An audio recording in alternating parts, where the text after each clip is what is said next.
शिवाय गुरवे नमः। शिवाय गुरवे नमः।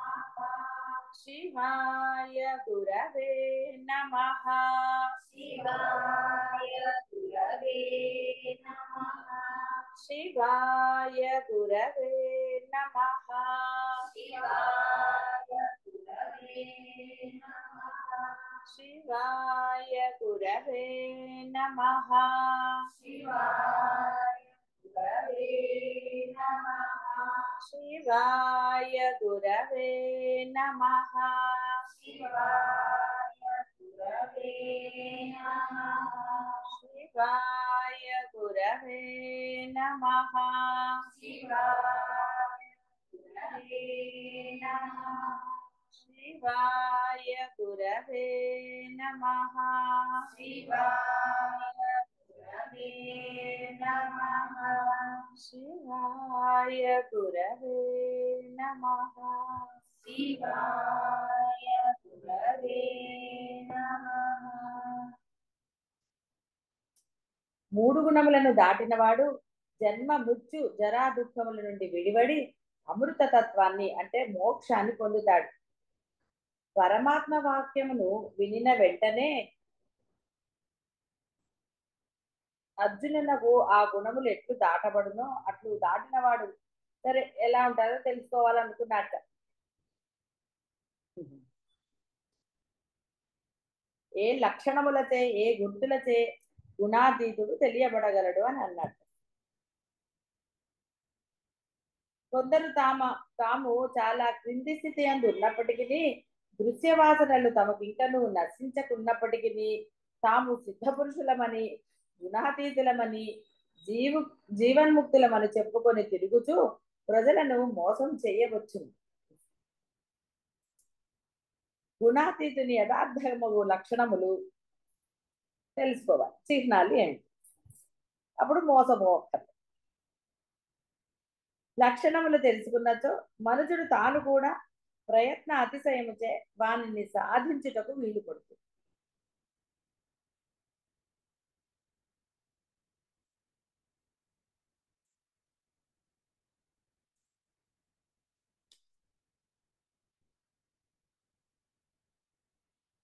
కృష్ణ వేదాంతమును రూపుమాపుటకు పరమార్థ క్షేత్రమునందు సోమరులచే కల్పించబడిన కృత్రిమ వాతావరణం విచ్ఛిన్నం. సరే ఇలాంటి సరే అంటే ఎవడు నిజమైన వాడు వాచా వేదాంత వాడు నిజంగా జ్ఞానియా అని తెలుసుకోవడానికి బాహ్య ప్రపంచంలో ఎంతో మంది గురువులు అని ఉన్నారు. ఎంతో మంది వారిని ఆశ్రయిస్తూ కూడా ఉంటారు. రకరకాలు మోసగించబడేవాడు ఉన్నాడు, మోసం చేసేవాడు ఉంటాడు. ఎన్నో మనకి శంకరుల గ్రంథాల్లో జ్ఞాని యొక్క లక్షణాలు చెప్పబడ్డాయి, అన్నీ చెప్పబడ్డాయి. ఎక్కడ మోసపోవడానికి అవకాశంగా ఏమీ లేదు, స్పష్టంగానే చెప్పారు. శంకరుల బోధలు అలాంటివి. అంటే నువ్వు ఎలాంటి సద్గురువును ఎన్నుకోవాలి, ఆ సద్గురువు యొక్క లక్షణాలు ఎలా ఉంటే అతను సద్గురువు అవుతాడు, ఇవన్నీ మీకు చెప్పబడ్డాయి. అవన్నీ భగవద్గీతలో కూడా అలాగే వచ్చింది. ఎవరిని ఆశ్రయించాలి, తరించాలంటే మరి మంచి వాళ్ళనే మోసం చేయని వాడిని పట్టుకోవాలి. నేను కాబట్టి ఇక్కడ కూడా ఆ లక్షణాలు తెలుసుకోవాలి అనుకున్నాడు ఆయన అర్జునుడు.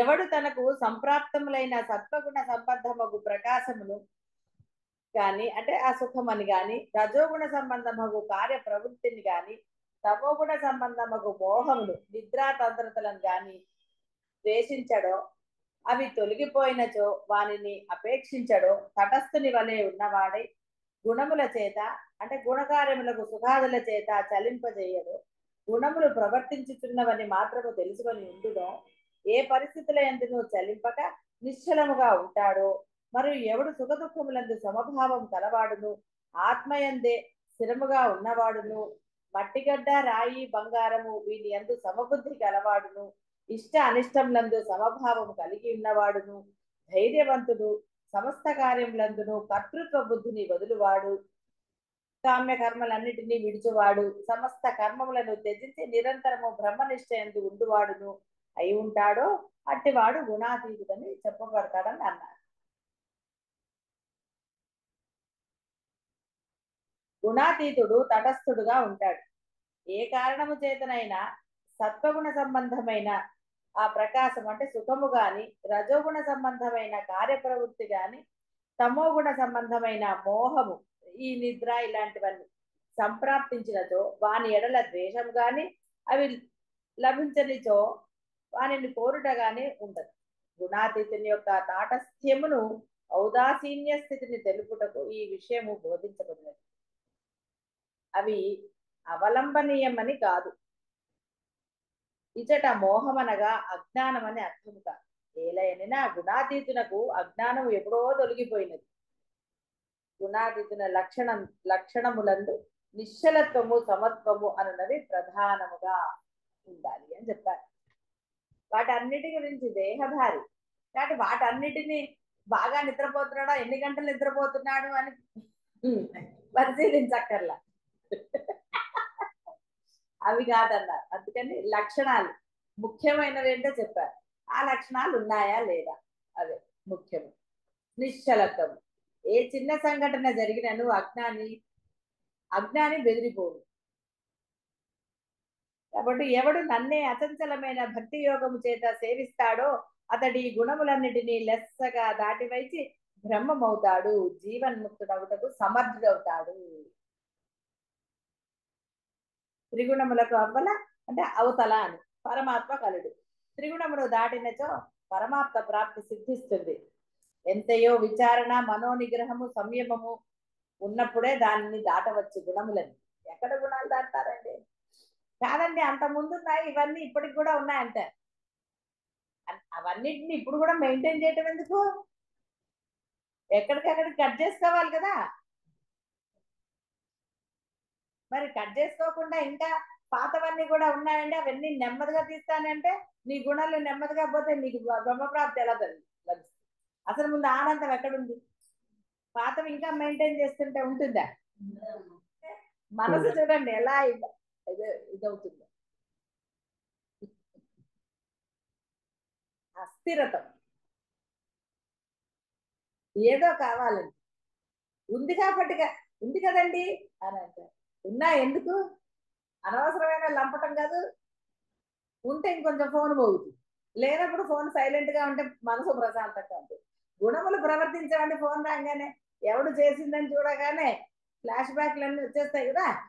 అప్పుడు ఆవేశాలు అన్ని రావు, వెనకాలే వీటి పని చెప్పాలి ఇప్పుడు అనుకోను. రకరకాలు వెంటనే ప్రశాంతత ఉంటుందండి. అయ్యో పాప వీడు ఎందుకో చేశాడండి మొన్న వరకే, రకరకాల భావనలు. గుణములు ప్రవర్తించలేదు, సైలెంట్ గా ఫోన్ తీస్తారా? ఒక ఆవేశంతోనో ఒక ఆలోచన భావన దేంతోనో తీస్తారు తప్ప ప్రశాంతంగా ఫోన్ మాట్లాడతారా తీసి? కాబట్టి ఎంతయో విచారణ, మనోనిగ్రహము, సంయమము దానికి అవసరం. భక్తి యొక్క సహాయం ఉన్నచో ఈ జ్ఞానస్థితి సులభంగా లభిస్తుంది. కాబట్టి ఆయన ప్రతి అధ్యాయంలో కూడా ప్రతి యోగమందు భక్తిని గురించి, భక్తి అంటే భజన చేయటమా? శ్రద్ధ, విశ్వాసం. శ్రద్ధ విశ్వాసంలో అచంచలంగా ఉండాలి. మీరు ఎన్నుకున్న మార్గము, ప్రయాణిస్తున్న మార్గం అందు ఆ నామస్మరణ అనే దాని అందు ఆ భక్తి శ్రద్ధలు ఉండాలి. ఆ భక్తి శ్రద్ధలు ఉన్నవాడికే బాహ్య ప్రపంచంతో ఏ గొడవ ఉండదు.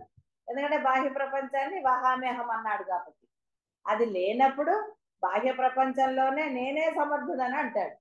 అప్పుడు అన్ని గుణాలు చక్కగా ఉంటాయి, అన్ని గుణాలతోటి ప్రకాశిస్తూ ఉంటాయి. మరి పరమాత్మ ఏమో గుణరహితుడే ప్రకాశిస్తాడు అన్నాడు. అంటే గుణములు లేనప్పుడే ఆనందం అని చెప్పాడు ఆయన. కాదు నాకు గుణములు ఉంటేనే ఆనందం అంటే ఇంకా ఆయన ఏం చేస్తాడు? సరే నాయన నీకో నమస్కారం అంటారు. కాబట్టి సామాన్య భక్తి చాలదని అచంచల భక్తి, అవ్యభిచారిణి భక్తి, అనన్య భక్తి ఉండాలి. అన్ని మూడిటికి ఒకటే, అన్యము లేని భక్తి. ఏది మార్గమో ఆ మార్గం అందే. ఎవడు పరమాత్మ అంటే అక్కడ నామరూపాలు ఏం లేవు, ఉన్నది పరమాత్మే. ఆ పరమాత్మ యందు మాత్రమే నీకు అఖండ విశ్వాసం కానీ అచంచలమైన ఆ యొక్క పట్టుదలతో సాధన కానీ చెయ్యాలి. లక్ష్యాన్ని మర్చిపోరా. ఎందుకంటే లక్ష్యం ఎక్కడో లేదు, నీ దగ్గరే ఉన్నది. కాబట్టి నీలోనే నువ్వు అలా ఉండాలి స్థిరముగా. నేను లేని భావన, గుణములు లేని వ్యవహారం. అవసరమైన గుణాన్ని వాడుకోవటాన్ని గుణములు ఉన్నాయి అనరు. ఎప్పుడు ఏది ఆవశ్యకత. గురువు తిట్టకపోతే మారారా? కాబట్టి గురువుకి గుణాలు ఉన్నాయి అంటారా? లేవమ్మా. ఆయన అరవకాలేదు నేను అరవక్కర్లేదా అనుకుంటారా? ఆయన అరుపులకి మీ అరుపులకి తేడా లేదా? నేనుతో ఉన్నామమ్మా మేము. అందుకని అది చెప్తే చాలు. దృశ్య విషయములందు విభజింపబడని ఏకాంత భక్తి అవసరమని. భక్తి మార్గము సర్వులకు చాలా సులభమైనది. అందుకంటే ఉత్తమ భక్తిని ప్రతివారు సంపాదించి తద్వారా భగవత్ కృపను, తద్వారా బ్రహ్మజ్ఞాన వ్యాప్తిని, అంటే వ్యాప్తిని అంటే వ్యవహారం అని అర్థం.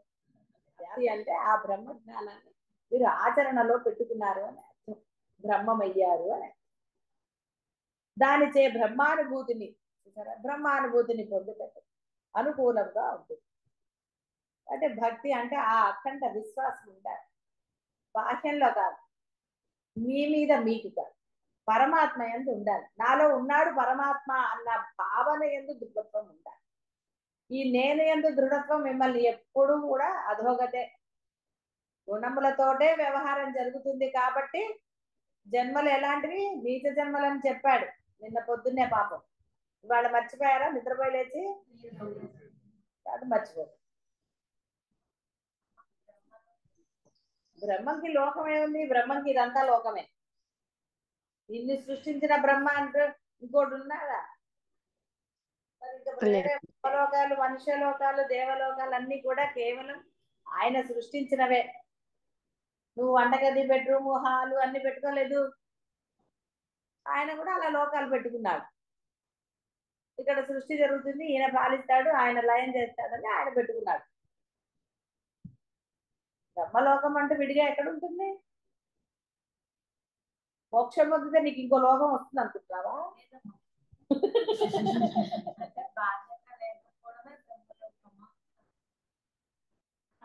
బ్రహ్మజ్ఞానికి బ్రహ్మలోకం ప్రాప్తించును. ఈ సందర్భంలో చెప్పారు. బ్రహ్మజ్ఞానికి బ్రహ్మలోకం అంటే విడిగా ఉందంటున్నావా?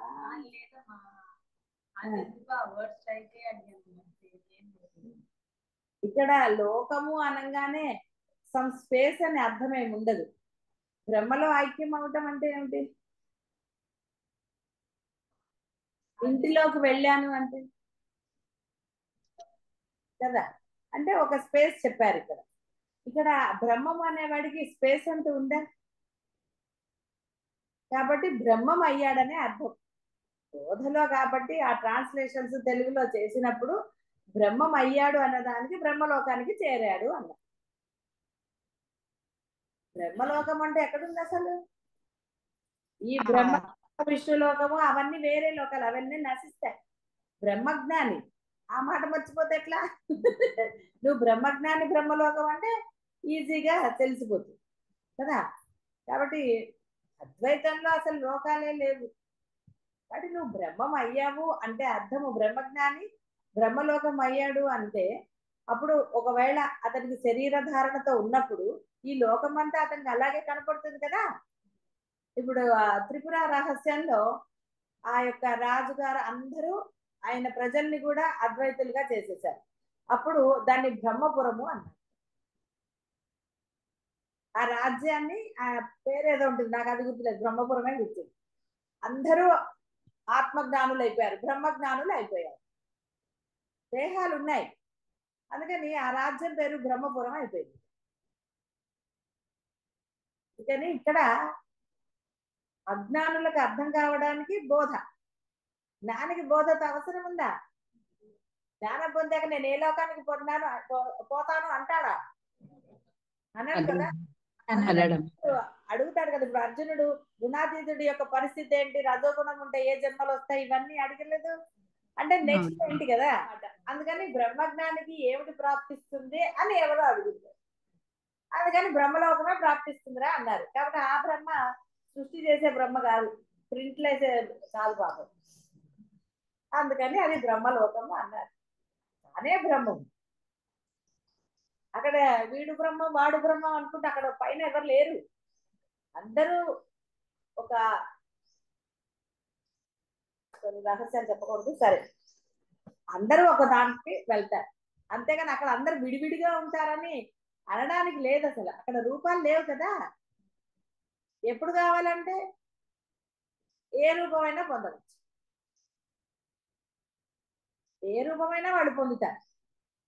ఇదే రూపం పొందాలని అక్కడ ఏమి రిస్ట్రిక్షన్స్ లేవు. నువ్వు ఇది నువ్వు అది అని లేవు. రూపాలు ఇచ్చిన వాడికి ఆయన రిస్ట్రిక్షన్స్ పెట్టాడు. నువ్వు విష్ణుమూర్తివి కాబట్టి నువ్వు పాలన చేయి, నువ్వు లయం చేయి, నువ్వు సృష్టి చేయి. ఇప్పుడు మీరు పంచుకోలేదు పొద్దున నువ్వు సాయంత్రం నేను అని, అట్లాగే వాళ్ళు ఆయన కూడా రూపాలు ఏర్పరిచి పంచాడు. బ్రహ్మలోకంలో అందరూ బ్రహ్మములే. అలా అని విడివిడిగా ఉంటారా? ఉండరు. విడి రూపాలు ఉంటాయా? ఉండవు. అంతవరకే. ఇంకా అంతకు ముందుకు వెళ్తే చాలా కష్టం. అవన్నీ ఇంకా మీరు కాస్త స్థితికి వెళ్తే అప్పుడు చూద్దాం ఎలా ఉంటారు వాళ్ళది ఏమిటి అనేది. పరమరహస్యాలు అవన్నీ కూడా చెప్పకూడదు. బ్రహ్మజ్ఞానులకి ఏమిటి అంటే బ్రహ్మజ్ఞానుల కంటే ఓ లోకం ఉందని ఒట్టిగా చెప్తారు. ఆశ పెట్టాలి కదా పిల్లాడికి చాక్లెట్ ఇవ్వట్లా స్కూల్కి వెళ్ళడానికి. ఇట్లా రకరకాలు. ఎవరి లోకం వాడదని చెప్పరా? వాడి లోకం వేరులేండి, వాడి లోకంలో ఉంటాడు వాడు ఎప్పుడు చూసినా అని డైలాగులు లేవు. బ్రహ్మజ్ఞానులకు ఓ లోకం పెట్టారు ఒట్టిగా బోధ కోసం. నిజంగా అక్కడ ఏం లోకం లేదు, అంతా బ్రహ్మమే. అంటే మళ్ళీ వాడికి వేరే లోకం ఏమిటి పాపం? లిమిట్ అయిపోతుంది, నశిస్తుంది. లిమిట్ అవటం కాదు, అది నశిస్తుంది. ఉన్నది నశించి తీరుతుంది, ఉన్నది లేనిది ఎప్పుడు ఉంటుంది. పరమ సత్యం అదే. అది ఉన్నది, లేదా అంటే లేదు, కనపడుతుందా అంటే కనపడుతుంది, కనపడుతుంది, రెండూ ఉన్నాయి, అన్ని లక్షణాలు ఉన్నాయి. అది బ్రహ్మ. బ్రహ్మాకారులు ఇప్పుడు మన పక్కన లేరు అని అనగలరా మీరు? మీకు తెలియదు కాబట్టి మీరు లేరు అనవచ్చు. తెలిసిన వాళ్ళు వాళ్ళు లేరు ఇక్కడ అని అంటారా? అదేంటంటే రూపాలు లేరు కదా అంటే అదే అసలైన మిస్టరీ. అది ఛేదించాలంటే బ్రహ్మజ్ఞానం పొందాలి. అది చెప్పరు.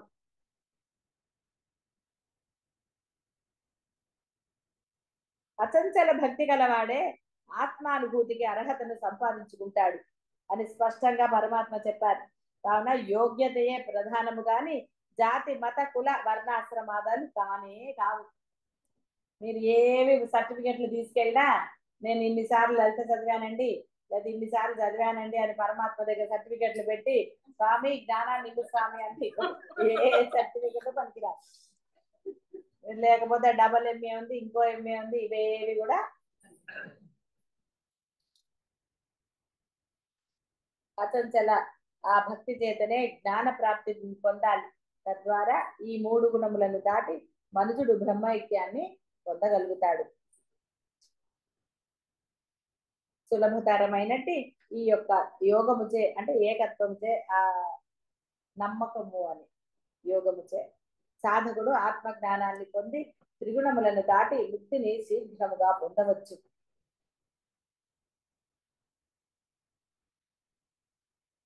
ఇక్కడ పరమాత్మ చెప్తాడు, నేను నాశరహిత నిర్వికారం శాశ్వత ధర్మ స్వరూపాన్ని, దుఃఖ మిశ్రితము కాని నిరతిశయ అచంచల ఆనంద స్వరూపాన్ని, అంటే అలాంటి ఆ బ్రహ్మమునకు ఆశ్రయమును అయి ఉన్నాను అనగా బ్రహ్మము యొక్క స్వరూపము నేనే అని పరమాత్మ చెప్పారు.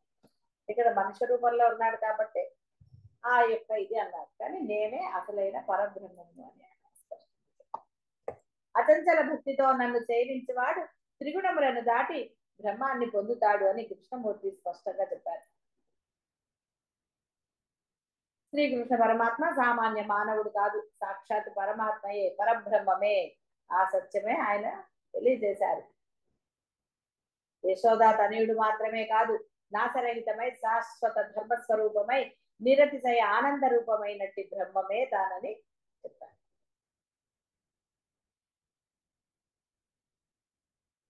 అంటే అచంచల భక్తితో ధ్యానించి వారు భ్రమరకీట న్యాయం అనుసరించి అంటే ఆ పరబ్రహ్మం నందే లయించి బ్రహ్మస్వరూపులే అవుతారు. అచంచలంగా ఉండాలి ఆ విశ్వాసం అనేది. అంతేగాని పొద్దున కాసేపు సాయంత్రం వెళ్ళదు 4 రోజులు సత్సంగం 4 రోజులు బ్రహ్మాండంగా ఉండి సత్సంగం అవగానే చాలా సత్సంగం చేసి వచ్చామంటే ఒక 4 రోజులు రెస్ట్ తీసుకోవాలి. అంటే ఇంక సత్సంగం ఎక్కడుంది? కాబట్టి జాత జయాకారముగానే పరిణమిస్తాడు. అమృతము అవ్యయము పరబ్రహ్మ స్వరూపం అనగా మరణరహితమైనది, వికార వర్జితమైనది, శాశ్వత ధర్మస్వరూపము, నిరతిశయ ఆనంద రూపము, సచ్చిత్ ఆనందమగు పరబ్రహ్మమే తానని ఆయన చెప్పారు. ఉపాసనా సౌలభ్యం కొరకు శ్రీకృష్ణుడిని యశోదా తనయుడని, శ్రీరాముడిని కౌసల్యాతనుడని ఇలా ధ్యానించిన వాస్తవంగా వారి యొక్క నిర్గుణ నిరాకార సచ్చిత్ ఆనంద పరబ్రహ్మ స్వరూపాన్ని ధ్యానించాలన్నారు.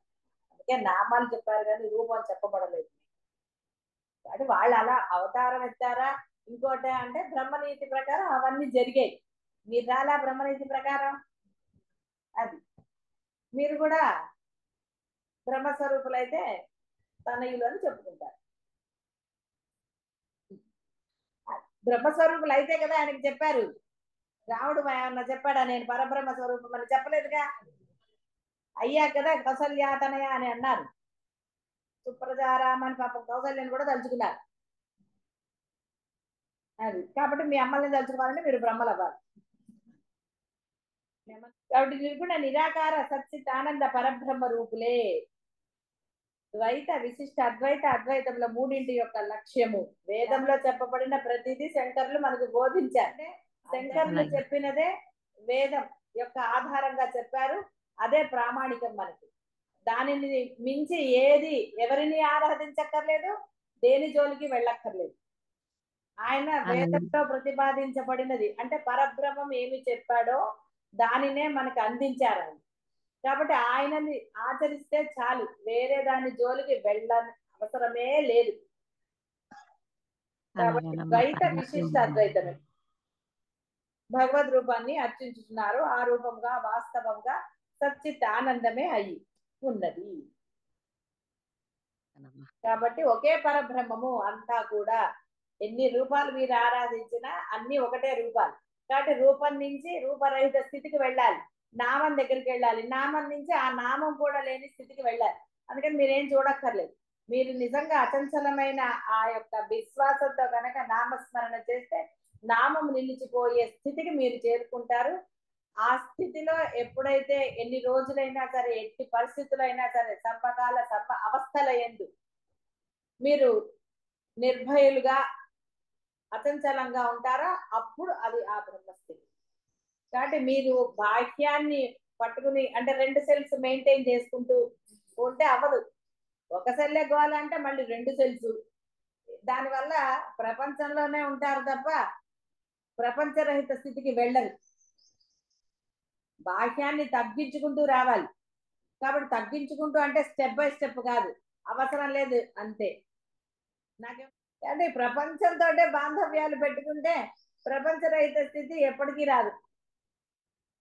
ఎక్కడికక్కడ తీసేయాలి. కూర్చుని అని అలా పెట్టి కూర్చుంటారండి. కూర్చు తీసేస్తే కదా మీరు ఫ్రిడ్జ్ లో పెట్టినా ఉంటుంది. కూర్చున్నా పర్వాలేదు అని ఫ్రిడ్జ్ లో పెట్టి ఉంటుందా? ఉంటుందా? మిగతా అంతా పాడైపోదు. చూసినప్పుడు వెంటనే కూర్చు తీసేస్తారు కదా. అందుకని అవన్నీ కూడా అలాంటివే. అవన్నీ కూడా ఎప్పటికప్పుడు వాటిని నిర్మూలించకపోతే స్థిరత్వం రాదు. సాధన ఎలా అంటారండి?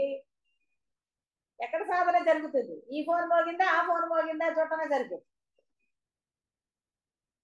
దేనికి మరి? ఎందుకంటే ఒక నిశ్చయం జరిగిన తర్వాత, లక్ష్యం ఏర్పరచుకున్న తర్వాత, లక్ష్యానికి ఏవైతే అడ్డమో వాటన్నిటినీ నిర్మూలించుకోవాలి. క్రమముగా కాదు, మీరన్న స్టెప్ బై స్టెప్ కాదు. మీ జీవితం ఏమన్నా అన్నేళ్ళని మీకు ఏమన్నా రాసిచ్చారు ఎవరన్నా పట్ట? లేదు. కానీ మరి స్టెప్ బై స్టెప్లు అంటే మరి ఈ జీవితం ఏమవ్వాలి? అందువల్ల ఎంత బాహ్యం నుంచి మీరు ఇతరులకు వస్తారో పరమాత్మ వైపు, పరమాత్మకే స్పేస్ ఎక్కువ ఉండాలి. ఆ తర్వాత స్పేస్ లేకుండా ఉండాలి బాహ్యం. మొత్తం పరమాత్మ ఆక్రమించాలి మీ మాటల్లో, చేతల్లో, మనసులో. అందుకనే మనస వాచ కర్మణ మొత్తం పరబ్రహ్మం అయినప్పుడు మాత్రమే మీ యొక్క సాధన అచంచలంగా నిర్వికారం, అవన్నీ కూడా అంటే చక్కగా గంభీర పదాలు, ఉన్నతమైన పదాలు మీకు వర్తిస్తాయి. అప్పుడు నిశ్చలంగా ఉంటారు. ఎలాంటి పరిస్థితుల్లో కూడా తొణకరు బెనకరు. ఏమంటే నేను ఇప్పుడు కూడా తొణకను బెనకను అని అన్నారు అనుకోండి, అది నిజమా? లోపల యుద్ధాలు జరగవు, బయటికి బాగానే ఉంటారు. తర్వాత మాటల తూటాలు రావు బయటికి. అందుకని అవన్నీ ఎవరి కోసం అండి? ఎవరి సమర్థింపు? ఏమిటి గురువుకి చెప్తారు, ఎవరికి ఏం చెప్పుకుంటారు? మాటలు చెప్పేవారు అంటే అర్థం ఏంటి? బాహ్యం ఉందనే. బాహ్యం లేదా కబుర్లు ఎందుకు వస్తాయండి మీకు? బాహ్యం ఉన్నప్పుడే ఆ బాహ్యమైన మాటలు వస్తాయి. బాహ్యం లేకపోతే అంత పరమాత్మ కబుర్లే కదా వస్తాయి. కాబట్టి మీరు ఏం చెప్పుకుంటున్నారో దాన్ని బట్టే కదా. కాబట్టి ఆ పరబ్రహ్మాన్ని నాశరహితమైన, నిర్వికారమైన, శాశ్వత ధర్మ స్వరూపమైన, నిరతిశయ ఆనంద రూపమైన ఆ పరబ్రహ్మముని పొందాలి. శివాయ గురవే నమః.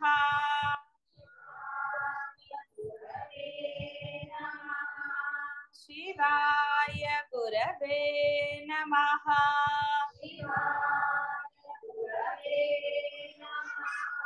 శివాయ గురవే నమః.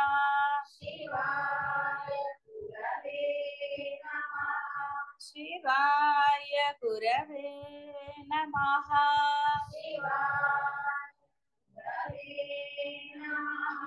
శివాయ గురవే నమః.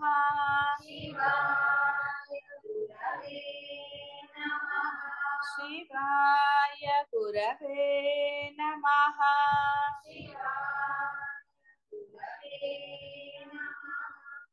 శివాయ గురవే నమః.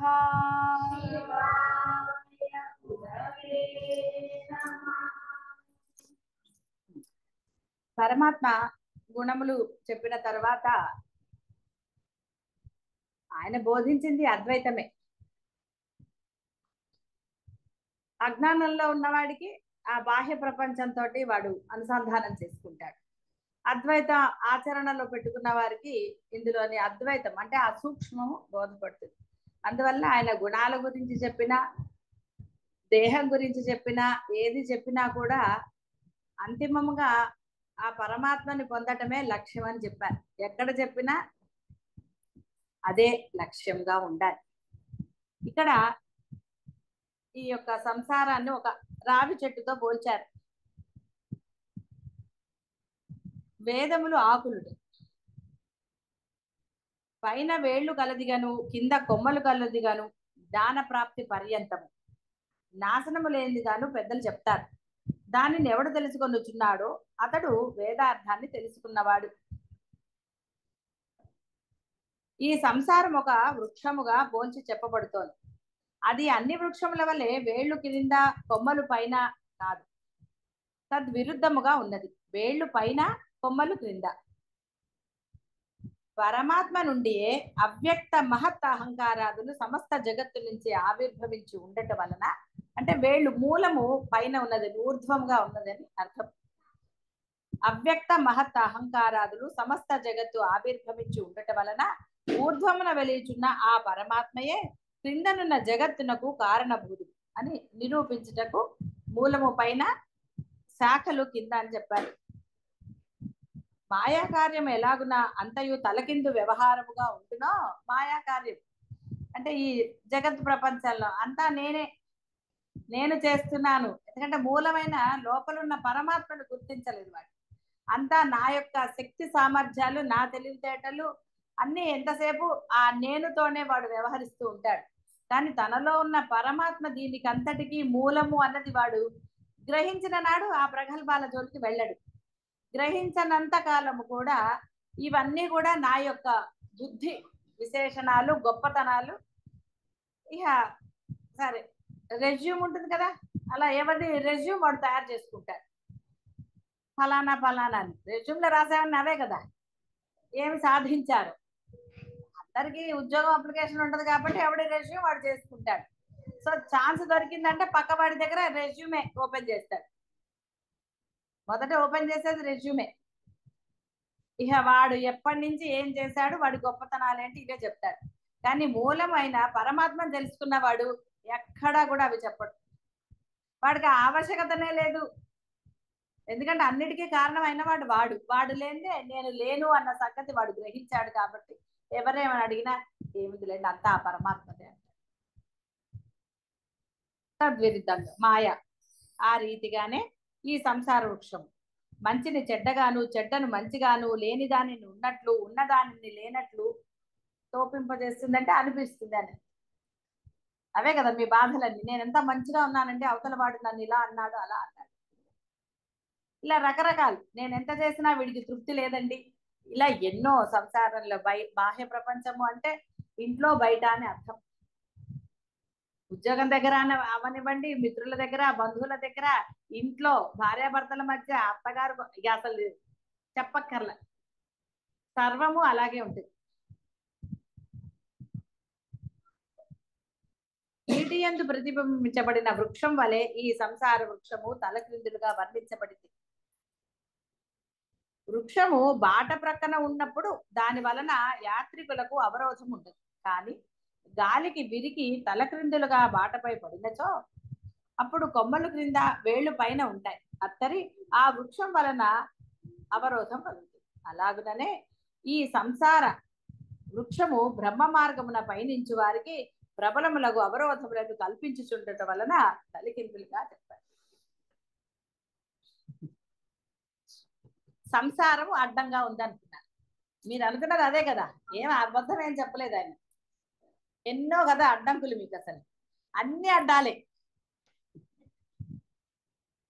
కానీ ఇప్పుడు వాస్తవము బాగా అంటే కొంత అనుభవము, అనుభూతి పొందాక అడ్డాలు ఎవరు ఏర్పరచుకున్నారు? నేను అమ్మా. ఎందుకంటే అనుగ్రహించిందే పరమాత్మ మిమ్మల్ని. అది కాదురా, నువ్వు పూజించవలసిందే అవన్నీ కాదు, దానిలోని దోషాలు తెలుసుకో, నామరూపరహిత స్థితిని నువ్వు పొందవచ్చు, ఉన్నది అదే నేనే, నీలోనూ ఉన్నాను, నీకు కనపడే వాటిల్లో కనపడిన వాటిల్లో ఉన్నది కూడా నేనే, అంతటా వ్యాపించింది నేనే. చక్కగా మంచి అనుగ్రహాన్ని కలుగజేశాడు. మరి అనుగ్రహం కలుగజేసినప్పుడు అడ్డంకులు ఎందుకు పెడతాడండి? ఏమీ పెట్టాడు, పెట్టలేదమ్మా. కాబట్టి ఏమంటే నేను మొదలైనప్పుడు ఎప్పుడు అలాగే చూస్తున్నానండి, కరెక్ట్ గా రెండో రోజే అడ్డం వస్తుంది.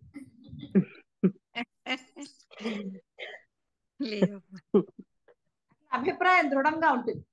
వచ్చింది ఒక్కటేసారి, వీడు రెండోసారి మొదలెట్టినప్పుడు పోయినసారి వచ్చింది కాబట్టి ఈసారి కూడా రెండో రోజు వస్తుందేమో అని ఎదురు చూస్తూ ఉంటారు. సాధన కన్నా ముందు అడ్డం గురించి ఆలోచిస్తారు. యద్భావం తద్భావం, మళ్ళీ అడ్డం వస్తుంది. ఇంకా సాధన మొదలు పెట్టడం వాడికి తెలుసు రెండో రోజు అడ్డం వస్తుంది, అందుకని మొదలెడతాడు, మళ్ళీ మొదలెడతాడు. ఎందుకంటే రెండో రోజు అడ్డం వస్తుంది ఆయన కదా, కానీ వాడు మళ్ళీ ఒక నెల తర్వాత ఇష్టం అనమాట. వాడు అంటే ఇక్కడ మైండ్ లో ఫిక్స్ అయిపోయి ఉంటాడు, అక్కడ అడ్డం వస్తుంది అనేది వాడు ఫిక్స్ అయిపోతాడు. కాబట్టి వాడు ఎప్పుడు మొదలు పెట్టినా అలాగే. ఎలాగైతే గుణాలు నీలోంచే ఉద్భవించాయో అడ్డంకులు కూడా నీలోనే. గుణములు లేకపోతే అడ్డంకులు ఎక్కడి నుంచి వచ్చాయి? గుణములు దేహం లేదు, దేహం లేని అడ్డం ఎక్కడిది లేదు.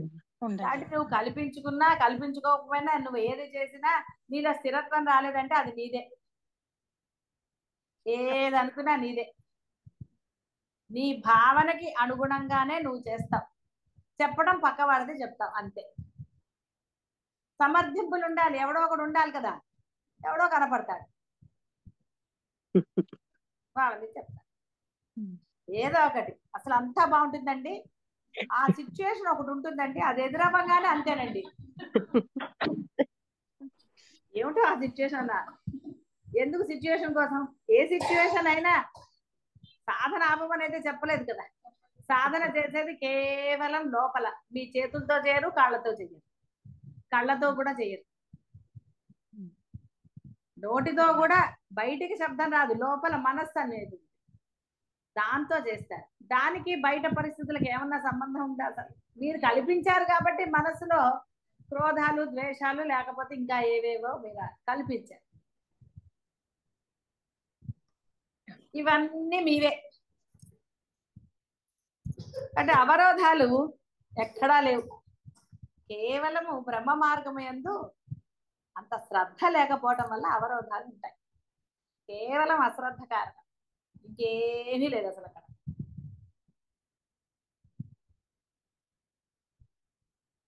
రేపు ఉండునో లేదో అనే సందేహముతో కూడినదే సంసార వృక్షం, నస్వరం. ఉంటుందో లేదో అని తెలియదు కానీ దాచిపెడతాడు. 100 ఏళ్లకు సరిపడా ఆలోచిస్తాడు. ఎందుకంటే రేపు ఎలా ఉంటుందో తెలియదు కదండి అంటాడు. అన్ని చేసి మళ్ళీ ఏమంటాడు, రేపు ఎలా ఉంటుందో తెలియదు కదండి అందుకనే దాచుకున్నాను అంటాడు. చీమ దాచుకుంది ఏమవుతుంది?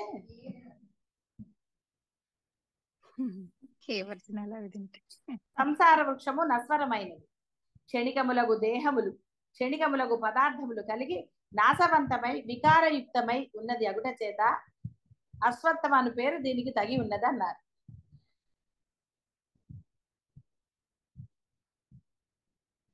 ప్రవాహ రూపమున నిత్యమైనదిగా తోస్తుంది కానీ శాశ్వతము కాదు.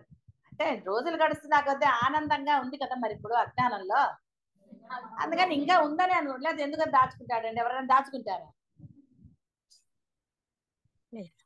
అసలు ఇంత దాచుకుంటాము అని ఏమన్నా లెక్క ఉందా? పోనీ సరే నేను 100 ఏళ్ళు బతుకుతాను, 100 ఏళ్ళకి నాకు ఎంత అవసరం అవుతుంది, రోజుకి ఇంత లెక్క చొప్పున అని దాపుతారా?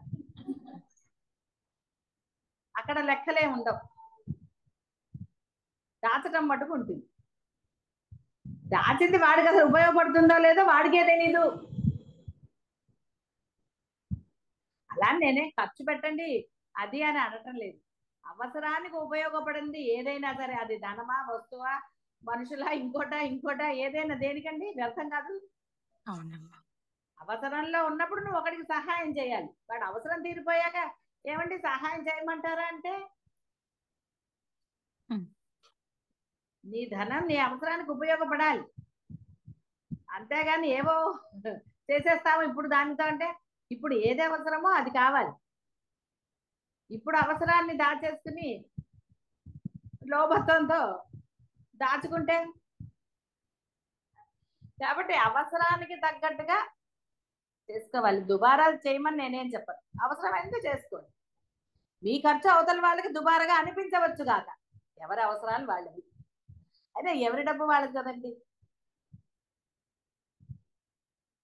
అవసరాలని ఇది చేసుకుని దాచటం అనేది, అందుకనే శాస్త్రం ఏం చెప్పి, దాచుకున్నవాడు దోమగా. పూర్వకాలం దాచుకోవటాలు లేవు కాబట్టి అందరూ ఆనందంగా ఉన్నారు. బ్యాంకులు ఎక్కడున్నాయండి? పూర్వకాలం లేవు. అప్పుడు వాళ్ళు 100 ఏళ్ళు బతికారు, ఆనందంగా ఉన్నారు, హాయిగా ఉన్నారు. నాని అని భేదాలు లేకుండా చక్కగా ఆనందంగా అందరూ ఉన్నారు. భేదాలు వచ్చాయి, బ్యాంకులు వచ్చాయి. కాబట్టి దాంతో పాటు పాలసీలు వచ్చాయి. నువ్వు చచ్చిపోతే ఇది ఇస్తామంటే, నీకు యాక్సిడెంట్ అయితే ఇది ఇస్తామంటే అన్నారు. 80% ఇదైతే ఇది, ఈ రోగానికి ఇంత అని ఇచ్చారు. ముందరే మీ రోగాలన్నీ చెప్పారు. మీకు వస్తాయో రాదో తెలియదు కానీ ఇక్కడ వీడు మనిషి చనిపోతే ఫస్ట్ ఎందుకు పరిగెడతాడంటే ఎల్ఐసి పాలసీకి పరిగెడతాడు. ఫస్ట్ డెత్ సర్టిఫికేట్ తేవాలి కదా, మళ్ళీ అవన్నీ పాలసీలు ఎంత డబ్బులు వస్తాయి ఇవన్నీ చూసారా అసలు ప్రపంచం. కానీ వీటన్నిటినీ నిర్వహించేవాడు ఉన్నాడురా, వాడిని పట్టుకు వీ గోలంతా నీకెందుకు, నీ చేత దాచాల అంటే నీ చేత ఏది చేయించాలో ఆయన చేయించి తీరుతాడు, అందులో సందేహమే లేదు. ఆ దృఢ విశ్వాసం నీలో కలిగినప్పుడు దేని యందు పరుగులు కానీ వెంపర్లాట కానీ ఏది ఉండదు. ఎందుకంటే నీ చూపు ఎంత మేరకు విస్తరించి ఉంటుంది, నీ జాగ్రత్తలు ఎప్పటి వరకు పనికొస్తాయి, ఎంతవరకు ఎవరినైనా నువ్వు దేన్నైనా చేయగలవు, రక్షించటం కానీ ఇంకోటి కానీ ఎంతవరకు కంట్రోల్ చేయగలవు. ఇప్పుడు వాడిని ఎంతవరకు కంట్రోల్ చేయగలవు? వాడు కంట్రోల్లో ఉంటాను అనుకున్నంత వరకే. వాడు నేను ఉండను అన్న తర్వాత మీరు చెయ్యలేదు. ఏదైనా అంతే. కాబట్టి అసలు వాడిని నమ్ముకుంటే వాడు కంట్రోల్లో పెట్టగలుగుతాడు ఎవరినైనా సరే, ఎందుకంటే వాడు సర్వసమర్థుడు కాబట్టి. వాడిని నమ్ముకున్నారనుకోండి గొడవే లేదు.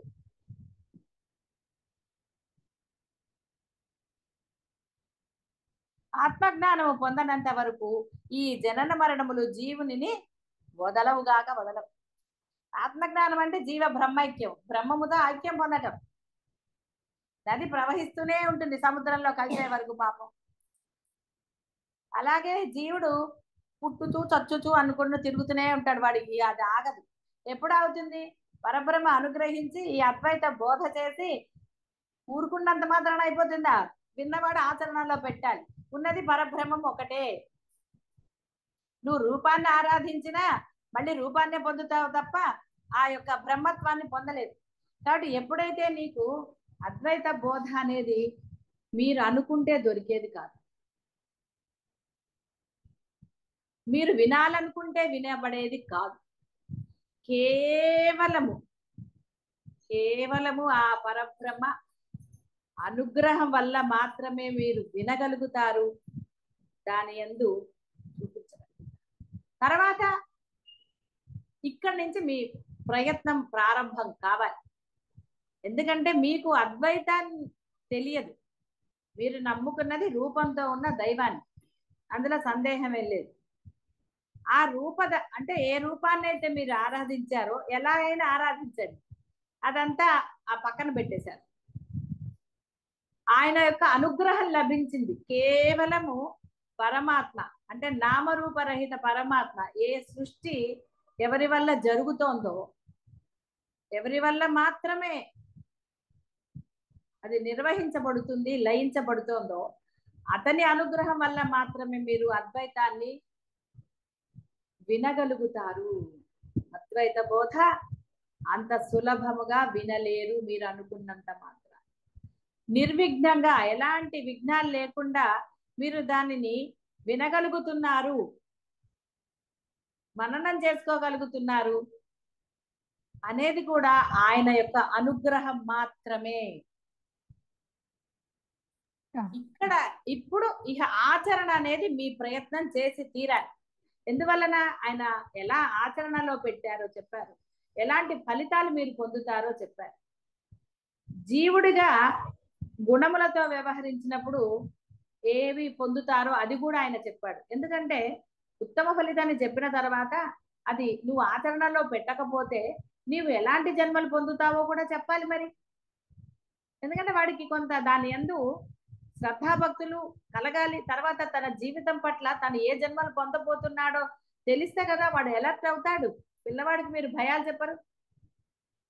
చదువుకోకపోతే ఇలా అవుతావు, పరిగెడితే కింద పడతావు, కాలు ఇరుగుతుంది, అవన్నీ అంటారు కదా.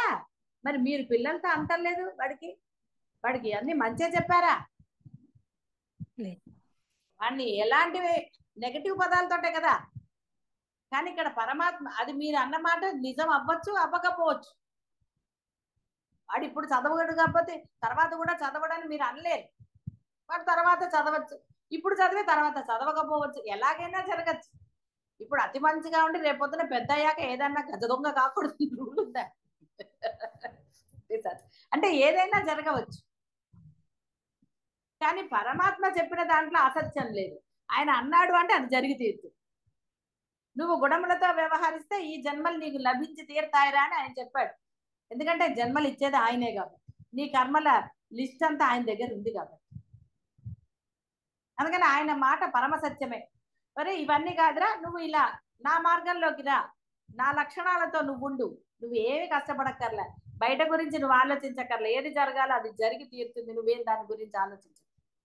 ఎందుకంటే అన్ని రాసింది నేనే, నీ కర్మలు రాసింది నేనే, నీకు బంధువుల్ని ఇచ్చింది అన్ని నేనే చేశాను, నువ్వు నన్ను నమ్ము అంతే. వాటన్నిటిని ఏం చేయాలో నాకు తెలుసు. ఎందుకంటే వరదలు వచ్చి నిద్రలో ఉన్న వాళ్ళు నిద్రలో కొట్టుకుపోయారని వింటారు, నిద్రలో అప్పుడు ప్రాణాలు వాళ్ళకు కూడా తెలియదు ప్రాణం పోతుందన్న అవి చూశారు. ఇవన్నీ ఎవరి సంకల్పాలండి? సంకల్పాలనండి, సమర్థత అనండి ఎవరిది? అంతా భగవంతుడే కానీ ఆయన అన్నాడు అది మార్చగలిగే శక్తి కూడా ఆయనకే ఉంది. ఎలా అయినా మార్చగలడు. మరి సర్వసమర్థుడిని నమ్ముకోవాలి కానీ పరిమితికి లోబడిన దేన్నైనా నమ్మటం దేనికి? లేదమ్మా. అందుకనే ఆయన సృష్టించిన దేవతలే. ఇప్పుడు మీరు రూపాలను ఏ రూపాలను ఆరాధిస్తున్నారో అవన్నీ కూడా కేవలం ఆ పరమాత్మవే. ఆయనకి నామరూపాలు లేవు కాబట్టి అన్ని రూపాలతో దిగొచ్చారు. మీరు ఎన్ని రూపాలతో దిగుతారండి? ఒక మేకప్ తీస్తే కదా ఇంకో మేకప్. ఒకేసారి అన్ని మేకప్లు వేసుకోగలరా? ఇష్టం. ఆయన ఒకే సమయంలో ఎన్ని అవతారాలైనా మీకు చూపించగలరు. కాబట్టి ఒకే సమయంలో అన్నారు. ఒకే సమయంలో రాముల వారు ఇక్కడ ఉండొచ్చు, ఇంకో చోట ఉండొచ్చు, ఎక్కడైనా ఉండొచ్చు. ఎంతమందికో దర్శనం ఇవ్వచ్చు ఆయన. ఎందుకంటే ఆయన పరమాత్మ కాబట్టి. రమణ మహర్షి ఎంతో మందికి అమెరికాలో కనపడ్డారు, ఇంకో చోట కనపడ్డారు అన్న నిదర్శనాలు కూడా ఉన్నాయి. భగవాన్ కూడా అలాగా కనపడ్డారని సత్సంగం వాళ్ళకు కూడా అనుభవాలు ఉన్నాయి. పెరియవారు కనపడ్డారని. అవునమ్మా. నామరూపం లేని పరమాత్మ ఏ రూపాలైనా పొందవచ్చు, ఏ నామాన్నైనా పెట్టుకుంటారు. ఆ సమర్థత ఆయనకు మాత్రమే. రాముడుగా అవతారం ఎత్తిన మళ్ళీ ఇంకో అవతారం ఎత్తడానికి లేదు. ఆయన పరిమితికి లోపడ్డాడు. రాముడుగానే ఉంటాడు ఆయన. రాముడుగా అన్నప్పుడు ఇంకో అవతారం చూపించాడు ఆయన. ఎందుకంటే రూపము పరిమితికి లోబడినది. బాగా గుర్తుపెట్టుకోండి. అది ఎవరి రూపమైనా సరే పరిమితికి లోబడింది. రూపం ధరించాడా అది పరిమితికి లోబడిందే. కృష్ణ పరమాత్మ కూడా కృష్ణుడుగా నిర్యాణం అయిన తర్వాత కదా ఏదైనా. ఇంకొక అవతారం ఎప్పుడు వచ్చిందండి? ఈ అవతార పరిసమాప్తి అయితే ఇంకోటి వచ్చింది. ఒక అవతారంలో ఇంకో అవతారం వచ్చిందా? లేదమ్మా. రూపము పరిమితికి లోబడింది. అంటే అన్ని పరిమితులు, కాల పరిమితి, అన్ని పరిమితి.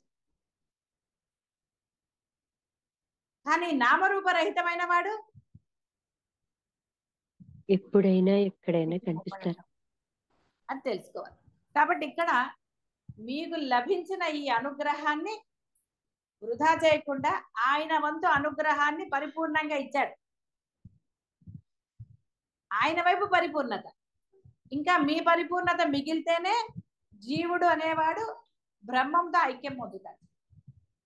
ఇంకా ఇప్పుడు బ్రహ్మానికి ఏం పని లేదు, అయిపోయింది, బోధ అయిపోయింది. ఇంకా జీవుడు ప్రయత్నం చేయాలి, బ్రహ్మం వైపుకు ప్రయాణం చేయాలి. టికెట్ కొన్నాక ప్రయత్నం చేయాలి కదా. మొదటి టికెట్ కొనాలి, తర్వాత ప్రయాణం మొదలు పెట్టాలి. అలాగే ఆయన టికెట్ ఇచ్చాడు మీకు, బ్రహ్మం అవడానికి టికెట్ ఇచ్చాడు, అర్హత ఇచ్చాడు మీకు. మరి మీరు ప్రయాణం చేయాలి, ప్రయాణం ఆపకుండా చేయాలి. అంతే తప్ప మధ్య మధ్యలో మజిలీలు అంటే కుదరదు కదా. నిజంగా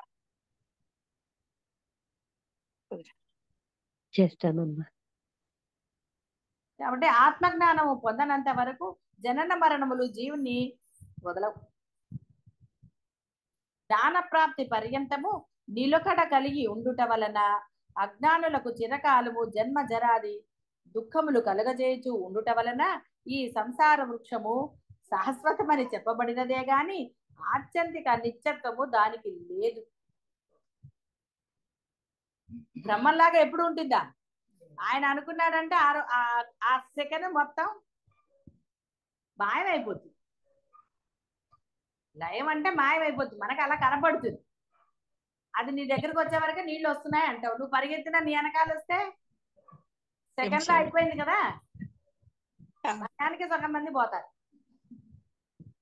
నువ్వు పరిగెత్తినా నువ్వు పోవాలని రాసుంటే పోతావు. నువ్వు పోవక్కర్లేదంటే నీళ్ళలో కొట్టుకుపోయినా ఎక్కడో ఒకడో బతుకుతావు. అలా ఎన్నో ఉన్నాయి కదా. పేపర్ వార్తలు న్యూస్లు చూసే వాళ్ళకి తెలుస్తుంది.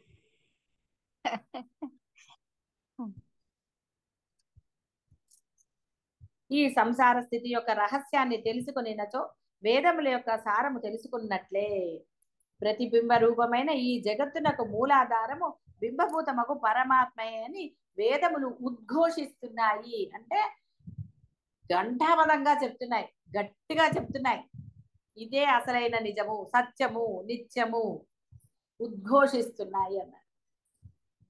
కావున పరమాత్మ నుండియే ఈ జగత్తు విస్తరించినదని తెలుసుకున్నవాడు అట్టి బ్రహ్మ బీజం నుండియే జగద్వృక్షము ఆవిర్భవించినదని తెలుసుకున్నవాడు వేదార్థాన్ని చక్కగా తెలుసుకున్నవాడు. కాబట్టి ఇంకా మళ్ళీ వేదములు చదవక్కర్లేదు, వేదములలో బోధించింది ఈ రహస్యమే. కాబట్టి దానిని తెలుసుకున్న వాడికి దేని యందు ఎటువంటి ఇది ఉండదు. నశించే దాని పట్ల ఎందుకండి? పాడైపోయిన వస్తువు దాచుకుంటారా? దాచుకోమమ్మ. పాడైపోయింది అవతల పారేయాలి, అంతేగాని చాలా ఇష్టం అండి అని దాచుకుంటారు. పువ్వు ఏదైనా సరే ఇష్టమైన వస్తువు అది నశించింది అయిన తర్వాత ఎందుకు దాచుకుంటారండి? దాచుకోరు. ఎంత ఇష్టమైన మనిషి శరీరంలోంచి పరమాత్మ వెళ్ళిపోయాక ఎవరు దాని యందు ఇష్టం పెట్టుకోరు. చూసారా, ఇక్కడే తెలిసిపోతుంది. పరమాత్మ ఉన్నప్పుడే నీకు వాడంటే ఇష్టం, ఆ దేహం పట్ల నీకు ఒక అభిప్రాయం. ఎప్పుడైతే పరమాత్మ ఆ దేహం నుంచి నిష్క్రమించాడో అప్పుడు ఏమన్నా ఉంటుందా? ద్వేషం ఉంటుందా? ప్రేమ ఉంటుందా? ఏది ఏది ఉండదు. 4 లోపల తీసుకెళ్ళిపోవాలండి అని చెప్తారు. వచ్చే వాళ్ళు ఎవరన్నా ఉన్నారా? కుదరదండి, తీసుకెళ్ళిపోవాలి, పని అయిపోవాలి. వాడు భోజనం చేయడానికి లేదు. పరమాత్మ అంటే నీళ్ళు ఆకలి ఇదైపోతుందా? ఏదైనా అంతే. కాబట్టి బాగా గుర్తుపెట్టుకోండి, పరమాత్మ ఉన్నన్ని రోజులే వాడి ఆ యొక్క విగ్రహానికి అనండి, ఆ దేహానికి ఏదైనా సరే. ఎప్పుడైతే పరమాత్మ తొలగిపోతాడో, అందుకనే చివరి అంజలి అంటారు. ఇప్పుడే ఏదైనా, అప్పుడు ఏం చేసినా ఏంటి.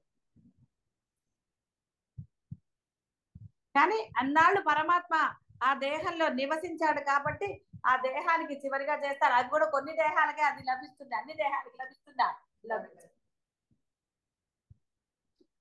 ఇక్కడ కూడా పరమాత్మే జీవుడు అని మీరు మామూలుగా అన్న జీవుడు అనేవాడు అందులో చెడిపోయాడండి అన్న తర్వాత దాచుకుంటారా దాన్ని? లేదమ్మా. ఇక దానికి అసలు ఎటువంటి ఇది లేదు. స్నానాలు చేయట్లేదు అయ్యాక, అదే గుడికి వెళ్ళి వస్తే స్నానం చేస్తారా? చెయ్యమమ్మా. కేవలము పరమాత్మ నిష్క్రమించిన ఆ యొక్క దానిని మీరు ముట్టుకున్నప్పుడు మాత్రమే స్నానం చేస్తారు. శుచి అవ్వాలి అంటారు, మైల అంటారు దాన్ని. మరి ఇక్కడ అర్థం అవ్వట్లేదు, ఉన్నది పరమాత్మే అని. ఆ పరమాత్మగా మారిపోతే అసలు ఆ గోళలే లేవని అర్థం కాలేదు. పోయిందని పెరియవారికి తెలిసినప్పుడు ఆయనకి తెలిసినా కూడా అడిగారు అక్కడ ఉన్న పండితులు, సన్యాసులకు మైలు ఉంటుందా అన్నారు. వాళ్ళు స్వామి అంటే చెప్పండి మీరు అని అడిగారు. ఎందుకు లోకానికి తెలియాలి ఆ సంగతి, స్నానంతో సరే అన్నారు. అంతే, ఆయన ఏం దుఃఖపడలేదు, ఏదీ చేయలేదు. అంత నదిలోకి వెళ్ళాడు, స్నానం చేశాడు, అయిపోయింది. రమణ మహర్షి అన్న చేశారా? లేదమ్మా. మనకి మైల లేదు, పదండి అందరూ భోజనం చేయొచ్చు అన్నాడు ఆయన.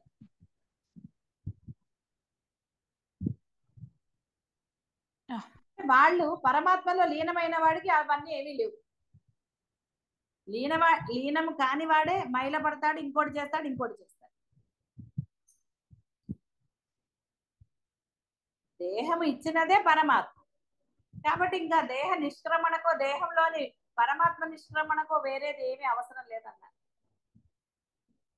గురువుల దేహాలకి సమాధులు ఎక్కడతారు తప్ప ఏం చెయ్యరు. ఎందుకంటే ఆ దేహం పవిత్రమైంది కాదు, దానికి వేరే ఏం చెయ్యరు.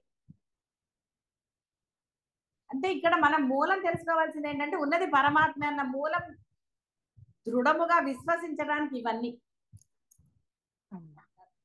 మీరు నిశ్చలంగా ఉంటే ఆ దృఢ విశ్వాసం మీలో ఉన్నప్పుడు ఏమిటి చేయాలి? ఏది చేయకండి, లేదమ్మా. తుమ్మయిరు అన్నాడు. అందుకనే ఆయన నేను తెలుసుకో నోరు మూసుకుని ఉండు అన్నాడు. రమణ వారు చెప్పింది ఒకటే మాట, మొదట సుమ్మయిరు. జరిగేవి జరుగుతూనే ఉంటాయి. మీరు ఇంట్లో బద్ధకంగా ఉందని పడుకుంటే ఇంట్లో కార్యక్రమాలు ఆగిపోయా? బాహ్య ప్రపంచంలో కార్యక్రమాలు ఆగిపోతాయా? లేదా మీరు ఉద్యోగం చేసేది ఆగిపోతుందా? కొంతమంది చూడండి, సెలవు పెట్టమంటే అయ్యి బాబాయ్ అంటారు, పెట్టరు సెలవు, అక్కడ ఏదో ఆగిపోతుందండి. ఏంటి ఆగిపోతుందండి? మీరు రిటైర్ అయిపోతే ఆఫీస్ మూసేశారా? ఏముండదు. ఏదన్నా సెలవు పెడితే అంటే ఆ భావన వాడికి, అమ్మో నేను లేకపోతే పని జరగదండి, అన్నీ జరుగుతూనే ఉంటాయి. ఎందుకంటే అది బ్రహ్మనియతి, ఉన్నది బ్రహ్మం, నడిపించేది ఆయన, నువ్వెవరు నడిపించడానికి? అంటే మూలాన్ని తెలుసుకున్నవాడు. అంతేగాని అది మొన్న ఎప్పుడో చెప్పినట్టుగా ఆకులను తడపక్కర్లా, మూలంలో నీళ్లు పోస్తే చాలు, చెట్టు మొత్తం తడుపుతూ కూర్చుంటారా? లేదమ్మా. మూలంలో నీళ్లు పోస్తే అది ఏది ఇస్తుందో అది ఇస్తుంది. పువ్వులు అయితే పువ్వులు, ఫలాలు అయితే ఫలాలు, అది ఇచ్చి తీరుతుంది. దాని ధర్మం అది చక్కగా నిర్వర్తిస్తుంది. కాబట్టి మీ ధర్మము పరమాత్మ ఏందో లయం అవ్వటం. కాబట్టి మీరు పరమాత్మను తెలుసుకుని ఆ ఆచరణ పెట్టి లయం అయిపోతే ఆనందం. మీ ధర్మం మీరు నిర్వర్తించినట్టు అవుతుంది. ఆనంద ఫలాన్ని ఎప్పుడూ పొందవచ్చు. అవునా.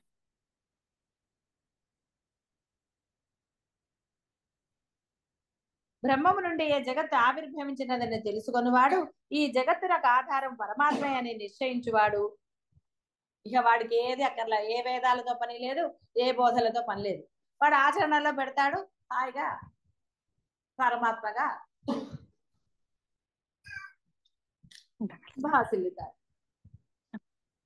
సంసార వృక్షం యొక్క కొమ్మలు గుణములచే, 3 గుణములచే వృద్ధి పొందింపబడి శబ్దాది విషయముల నుండి చిగుళ్ళు గలవయ్యాయి కిందకిని స్థావరం మొదలుకొని బ్రహ్మలోకం వరకు, మళ్ళీ బ్రహ్మలోకం అంటే తెలుసు కదా,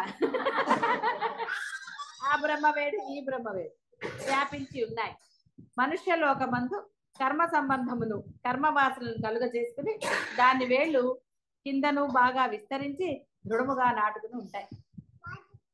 కర్మలు అనుభవించాలి కదా, అందుకని ఎంతవరకు వెళ్ళినా బ్రహ్మలోకం వరకే వెళ్తాడు. బ్రహ్మోపాసన చేస్తే మళ్ళీ కిందకే వస్తాడని చెప్పాడు ఆయన. ఏం పోడు పైకి. పరమాత్మను పట్టుకున్న వాడు మాత్రమే ఊర్ధ్వలోకానికి, వాడు కిందకి రాడు.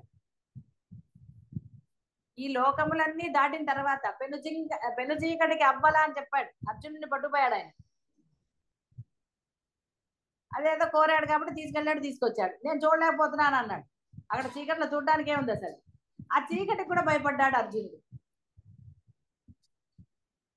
అంటే ఇక్కడ ఈ లోకములన్నీ దాటిన స్థితి ఆ పరబ్రహ్మం, అది నీవు చేరుకోవచ్చు. అది చేరుకున్నవాడు అసలు ఇక కిందకి రావక్కర్లేదు. కానీ ఆ బ్రహ్మలోకానికి చేరుకున్న వాడైనా మళ్ళీ రావాల్సిందే, కర్మ ఉంది వాడికి, అనుభవించవలసిందే. ఈ సంసార వృక్షము స్వల్పమైనది కాదు, అతి విశాలమైనది.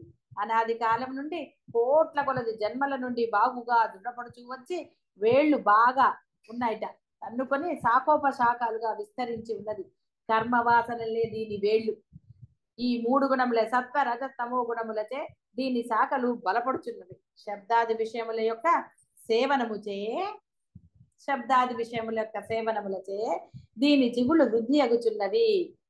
దీనిని బట్టి త్రిగుణరాహిత్యము చేత శాఖలు, విషయ విరక్తి చేత చిగుళ్ళు, వాసనారాహిత్యము చేత వేళ్ళు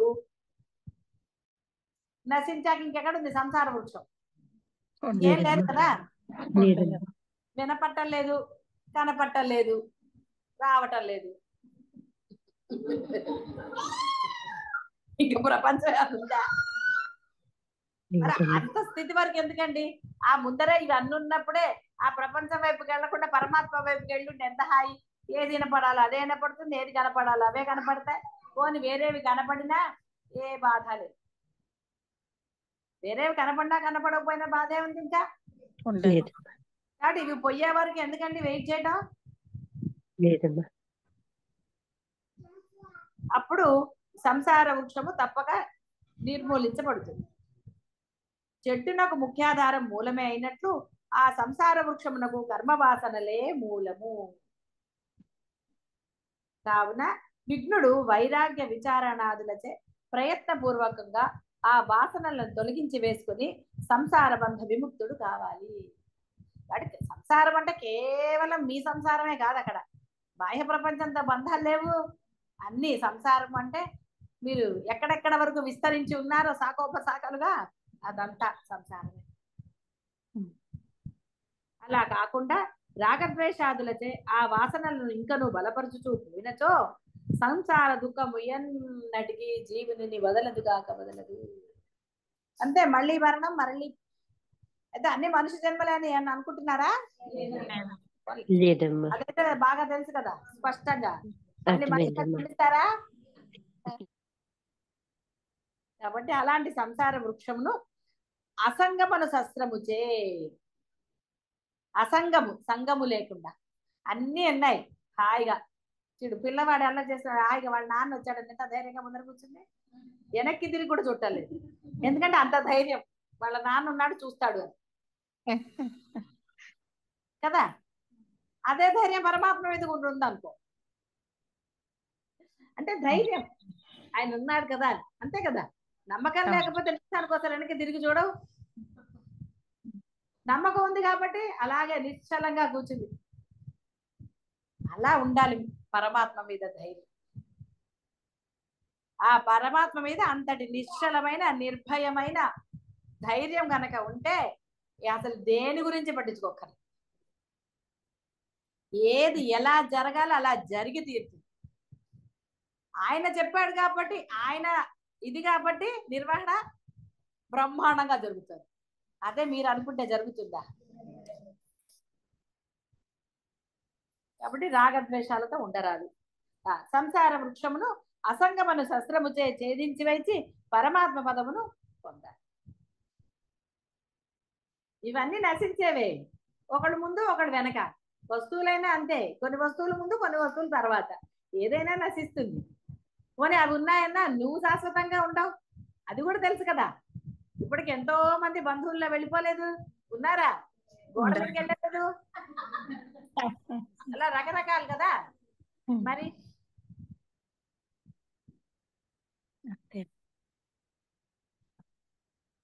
కాబట్టి ఈ సంసార వృక్షం యొక్క స్వరూపము ఇదే విధంగా ఉంటుంది, అంతు పట్టదు. నానా గోల. ఆహా అనుకునే లోపల ఇంకోటేదో జరుగుతుంది, ఇంకోటేదో జరుగుతుంది. ఏది ఎలా జరుగుతుంది, ఎందుకు జరుగుతుంది, దానికి రీజన్ ఏంటి అని ఆలోచించినా కొన్నిటికి మీకు రీజనే తెలీదు. కరోనా ఎందుకు వచ్చింది అంటే తెలీదమ్మా. రీజన్ ఉండదు. కరోనా వస్తే రెస్ట్ తీసుకోకుండా అసలు ఎందుకు వచ్చింది, ఎక్కడి నుంచి వచ్చిందంటే. కాబట్టి సంసార వృక్షం కూడా అంతే. ఎందుకు దాని గురించి అంతు పట్టండి, అది దాని ఇది తెలుసుకోలేవు. మూలం తెలిసింది పరమాత్మ అని, పరమాత్మ దగ్గర ఉంటే అయిపోయింది కదా. వచ్చింది మందేసుకుని నువ్వు నోరు మూసి పడుకుంటే ఎంత హాయి తగ్గిపోతుంది కదా. అంతే ఆలోచనలు పెడితే లేని బీపీ షుగర్లు కూడా వస్తాయి. అవును, అర్థమైందమ్మా. ఆది గాని అంతము గాని మధ్యము గాని ఎలా తెలుస్తుంది? ఎక్కడ ఆది? అది ఆయనే చెప్పగలుగుతాడు తప్ప మీరు చెప్పగలరా? మీ తాతలు ముత్తాతలు ఎంతవరకు చెప్తారండి? ఇద్దరు ముగ్గురు వరకు అంతేనమ్మా. గట్టిగా వేళ్లు నాటుకుని ఈ సంసారమను వృక్షము అసంగమను బలమైన ఆయుధం చే నరికి వేయాలి. ఆ పిమ్మట ఏ స్థానమందు ప్రవేశించిన వారు అంటే బ్రహ్మస్థానం. సంసారం లేకపోతే ఉన్నదేంటి? తెలుసు కదా. అంతేగాని ఇంకో వృక్షం పక్క వృక్షానికి వెళ్తారా? లేదమ్మా, బ్రహ్మమే అమ్మా. అంతేగాని పక్కన వృక్షానికి వెళ్ళొచ్చు కదంటే అంటారేమో భయం వేసింది కొంచెం. మొత్తానికి సంసార వృక్షం నశిస్తే ఉన్నది మరలా వెనుకకు సంసారమునకు రాను. ఎవరి నుండి అనాది అయిన ఈ సంసార వృక్షం యొక్క ప్రవృత్తి వ్యాపించను అట్టి ఆది పురుషుడు పరమాత్మనే నేను శరణు పొందుతున్నాను అని అన్న. ఇక మళ్ళీ రావక్కర్లే ఆయన దగ్గరికి వెళ్తే. ఆయన దగ్గరికి వెళ్తే అంటే కేవలం వెళ్ళొచ్చి హాయ్ అంటేనా? లేదమ్మా, ఆయన దగ్గర గట్టిగా పట్టుకుంటాడు. అక్కడే గట్టిగా పట్టుకున్నాడు. చిచి నేను నీ దేవుడిని, నేను ఇలా ఉండను, శుచి శుభ్రంగా పట్టు వస్త్రాలు కట్టుకుని ఉండాలి, వెళ్ళిపో అని కొట్టాడు ఆయన. కొడితే లేదు స్వామి, బుద్ధి తక్కువై నా స్వామి అలా ఉంటాడని భావనతో ఉన్నాను. కాదు, నా స్వామి ఎలా అయినా ఉండగలుగుతాడు, కాబట్టి నువ్వే నా స్వామి అని అర్థమైంది, నేను వదలను అన్నాడు కాళ్ళు పట్టుకున్నాను. అంటే అలా గట్టిగా కాళ్ళు పట్టుకోవాలి. ఎన్ని కష్టాలు వచ్చినా, ఎలాంటి సిచ్యువేషన్స్ వచ్చినా, సందర్భాలు వచ్చినా, ఎవరు వచ్చినా అలా గట్టిగా పరమాత్మని యందే ఉంటే స్థిరముగా, అప్పుడు మరలా వెనుకకి రావాల్సిన అవసరం లేదు. అదే అసంగ శస్త్రం. కాబట్టి అలాంటి ఆది పురుషుడు ఒక పరమాత్మని శరణు పొందాలి, ఆ పరమాత్మ పదాన్ని పొందాలి. సంసారాసక్తి గల అజ్ఞానులకు అట్టి రూపము తెలియబడదు. ఎందుకంటే సంసారంలోనే ఆసక్తి ఇంకా ఏదో అనుకునే వాళ్ళకి ఆ రూపం ఎలా కనపడుతుందండి? కనపడదు. అందుకే పొద్దున చెప్పాను, నృసింహస్వామికి ఆయన భక్తుడు, చాలా భక్తుడు, నిష్ఠా గరిష్ఠుడు. సరే, అదంతా ఎందుకని పెట్టుకున్నా, నృసింహస్వామి యొక్క అవతారం జరిగింది. దేవతలందరూ ఆ ఉగ్ర రూపాన్ని చూసి భయపడ్డారు. ఆఖరికి లక్ష్మీదేవి కూడా భయపడింది. లక్ష్మీదేవిని వెళ్ళమన్నట్ట స్వామి యొక్క అంటే ఆగ్రహాన్ని తగ్గించవమ్మా, వెళ్ళు అన్నట్ట. నా వల్ల కాదు, నేను వెళ్ళలేనని లక్ష్మీదేవి. అప్పుడు ప్రహ్లాదుడిని, నువ్వే కదా పిలిచావాయని, నువ్వే వెళ్ళన్నట్ట. నాకేం భయం అని వెళ్ళాట ఆ పిల్లవాడు. నిర్భయంగా వెళ్ళి ఆయన పిలిస్తే వెళ్ళి ఒళ్ళో కూర్చున్నట్ట. అప్పుడు స్వామి అడిగాట, ఎంత బాగుంటుంది అనిపిస్తుందా? ఏరా నీకు ఆయన, నీకు నన్ను చూస్తే భయం వేయలేదా? వాళ్ళందరూ అలా వెళ్ళిపోయారే, వాళ్ళందరికీ ఈయన ఎవరో తెలుసు, ప్రతి వాళ్ళకి ఆయన ఎవరో తెలుసు, ఆయన తత్వం తెలుసు, అన్ని తెలుసు. అయినా సరే వాళ్ళు భయపడ్డారు. ఇతనికి అతను ఉన్నాడని మాత్రమే తెలుసు ఆ చిన్న వయసులో, అంతే తప్ప ఇంకేమీ తెలియదు. అయినా భయపడలేదు. ఎందుకంటే ధైర్యం, అతనే నన్ను రక్షించిన వాడు. చక్కగా నా స్వామి దగ్గర నాకెందుకు, నా తండ్రి దగ్గర నేను ఎందుకు భయపడతాను స్వామి అన్నాడు. అది నమ్మకం అంటే, విశ్వాసం. ఆయన ప్రార్థన చేయలేదు. తండ్రి ఏ శిక్ష వేసినా హాయిగా నామ సంకీర్తన చేస్తూ కూర్చున్నాడు. ఎక్కడ కూడా స్వామి మా నాన్న నన్ను కొడుతున్నాడు రక్షించలేదు, ఏనుగులతో తొక్కిస్తున్నాడు రక్షించలేదు, ఏమీ అనలేదు.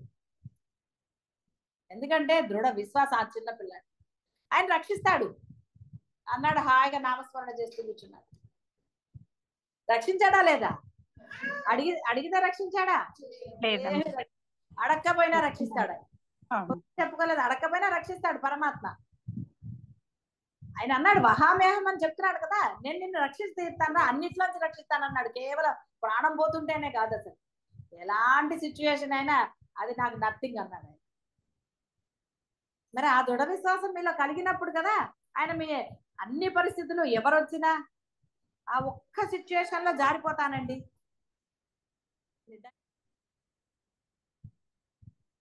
సంసారాసక్తి గల అజ్ఞానులకు అట్టి రూపము తెలియబడదు.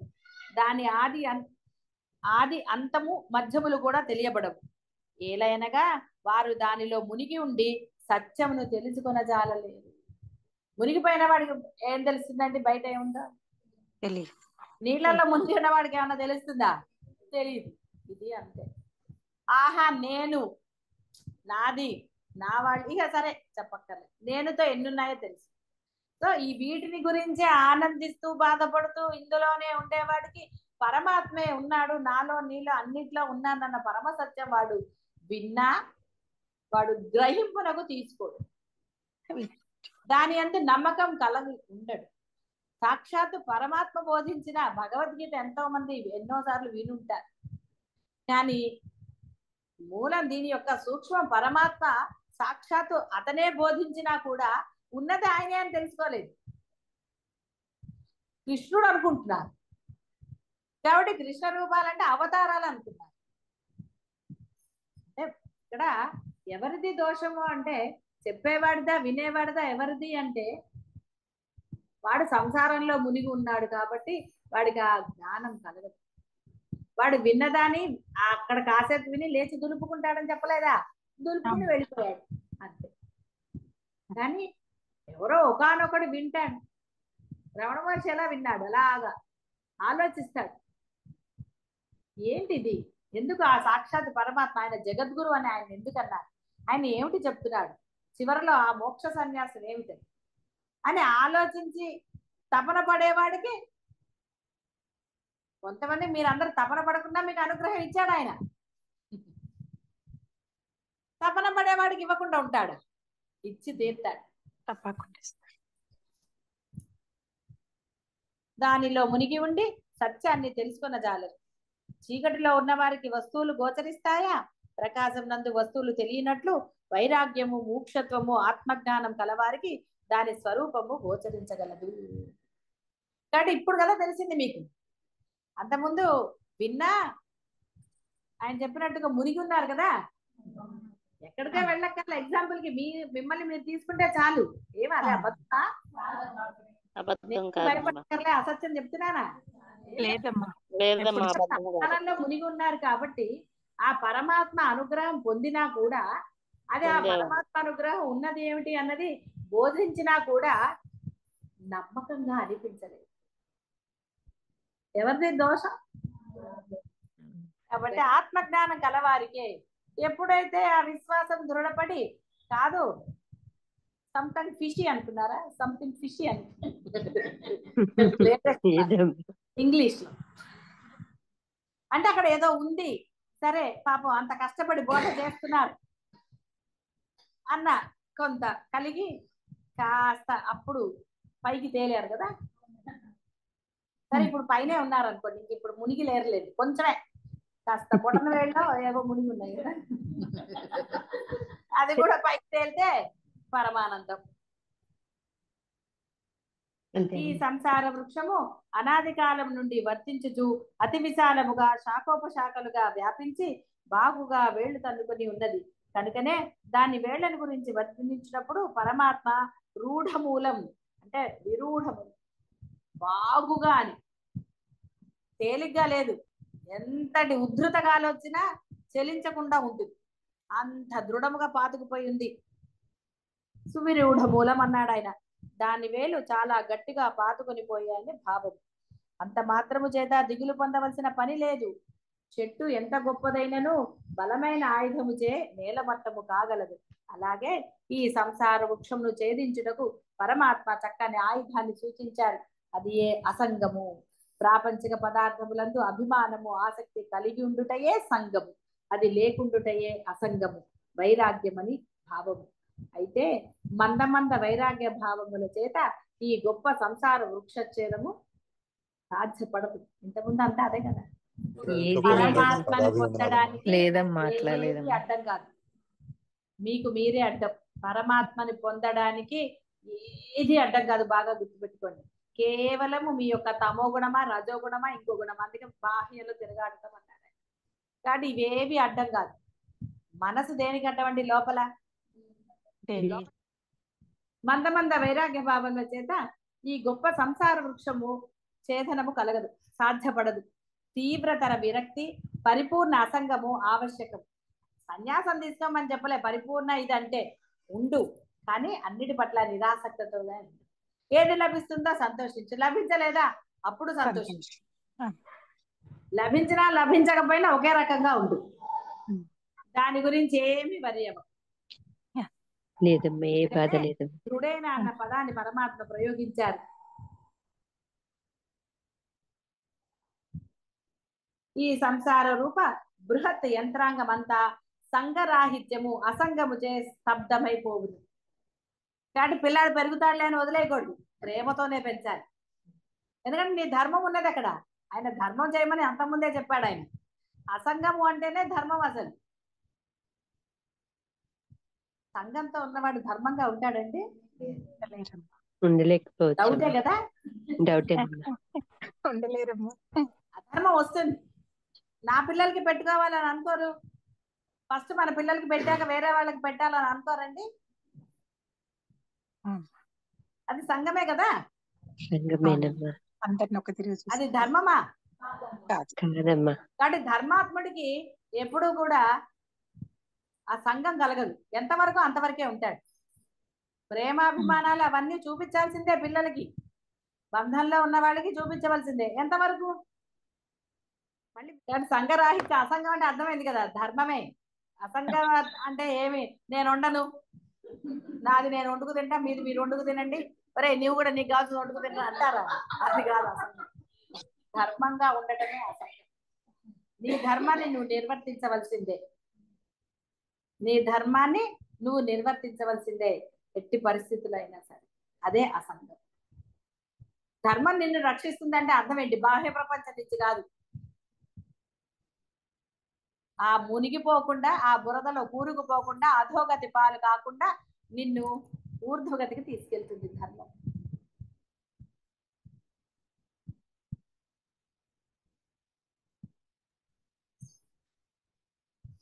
మహనీయులు ఈ ప్రపంచమున ఉన్నప్పటికీ ఇట్టి అసంగ భావమే కలిగి ఉండి సంసార బాధలేవియూ లేకుండా ఉంటారు. ఈ అసంగము బాహ్యముననే గాక అభ్యంతర సంకల్పములందును కలిగి ఉండాలి. అప్పుడే ఆ అసంగము పరిపూర్ణం అవుతుంది. అంటే లోపల కూడా ఉండాలంటే లోపల ఏ భావాలు ఉండకూడదని అర్థం. అసంగంతో ఉంటే లోపల కూడా ఏదీ లేదు. వస్తే వచ్చాడు సంతోషం, రాకపోతే ఇంకా సంతోషించాడు. ఎవరైనా సరే, ఇక్కడ కొడుకుల గురించి చెప్పలే నేను, ఎవరైనా సరే చూస్తే సంతోషం, చూడకపోతే ఇంకో సంతోషించాలి, అమ్మాయ్యా అనుకోవాలి. ఎందుకంటే డిపెండెన్సీ ఉండదు కదా అప్పుడు. ఉండదమ్మా. చూడాలని అనుకుంటేనే గోలంతా. వాడు చూసేదేంటి అన్నప్పుడు ఎంత హాయిగా ఉంటారండి, నిర్భయంగా ఉంటారు. అంతే. ఏదైనా అంతే, పరమాత్మ చూడాలి కానీ ఈశ్వరుడు ఇవ్వాలి, ఇల్లు నిండాలని చెప్పింది శాస్త్రం. అంతేగాని వేరేగా కాదు. ఈశ్వరుడు ధర్మంగానే ఇస్తాడు, అధర్మంగా ఇస్తాడా? అంటే అర్థం ఏంటంటే ఆ ఇల్లు అప్పుడు ఆనందంగా, అంతేగాని డబ్బుతో నిండిపోతుందని కాదండి ఉద్దేశం. ఈశ్వరుడు ఇవ్వాలి, ఇల్లు నిండాలి అని అంటే అర్థం ఏంటంటే ఈశ్వరుడు నీకు ఏది ఆనందాన్ని ఇస్తాడో, దేని వల్ల నీకు ఆనందం కలుగుతుందో అవి ఇస్తాడు అని అర్థం. అన్ని ఇస్తాడు. అప్పుడు ఈశ్వరుడు ఒక్కటే ఇస్తాడా?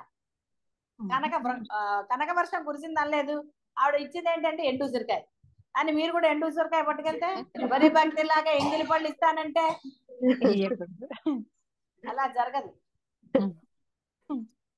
అందుకని నిన్ననే ఖర్చుగా ఒకడు పాపం ఏదో అడవికి వెళ్ళి కట్టలు కొడతాడు, ఏదో చేస్తాడు. అక్కడ దయ్యాలు తిరుగుతున్నాయట. సరే దయ్యాలు వచ్చేసరికి వీడు అలాగే కదలకుండా కూర్చున్నట్ట.